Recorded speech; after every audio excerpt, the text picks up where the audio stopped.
Assalamualaikum warahmatullahi wabarakatuh. Perkenalkan, saya Yudi Hermawan, mahasiswa pasca sarjana Magister Administrasi Bisnis di Setia, Banten ya. Ingin memberikan sedikit analisa tentang kebijakan apa yang disampaikan oleh Pak Cahyokumolo, Menpan RB ya. Beliau mengeluarkan surat edaran yang diterbitkan pada Selasa 31 bulan Mei tahun 2022 ya, bahwa pegawai ASN terdiri atas PNS dan P3K ya. Selanjutnya dalam pasal 8 Undang-Undang yang menyebutkan pegawai ASN berkedudukan sebagai unsur aparatur negara ya, di mana dalam keterangan berikutnya bahwa akan dihapuskannya tenaga honorer ya di November 2023 ya. Nah, tentu ini buat di daerah sangat memberikan kegelisahan ya, karena saat ini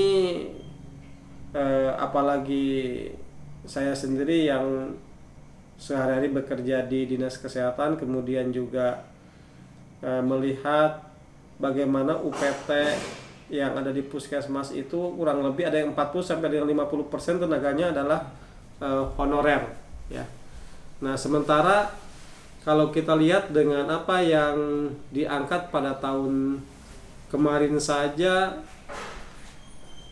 kurang lebih sekitar 400 lebih ya, 400 berapa tuh, 450-an mungkin ya, tenaga P3K itu sampai dengan hari ini pemerintah daerah masih kesulitan untuk gajinya ya, tentunya ya, dengan fiskal pemerintah daerah yang minim ya. Tentu ini menjadi hal yang sangat berat. Nah, ketika dihapuskan ini kan pasti asumsinya akan di P3K kan.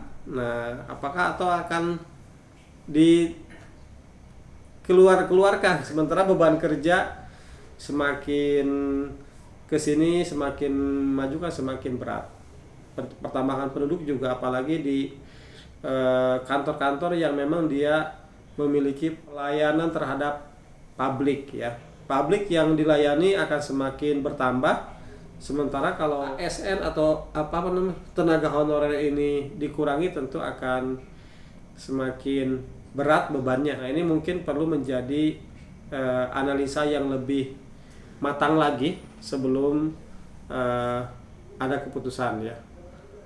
Walaupun dari beberapa daerah saya dengar sudah beberapa yang memberikan usulan untuk diundurkan tentang adanya kebijakan ini ya, karena ini cukup meresahkan dan tentu menjadi hal yang perlu dipikirkan solusinya ya, ya, kecuali mungkin kalau teknologinya bisa mendukung seperti bagaimana dulu kalau kita bisa melihat tol gitu ya.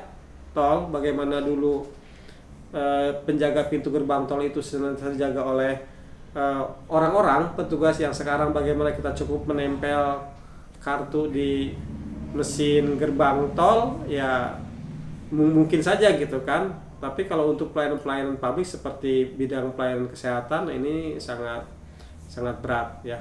Jadi perlu ada pertimbangan khusus, perlu ada analisa lebih jelas lagi, lebih baik lagi, nah sehingga bisa diambil titik temunya ya.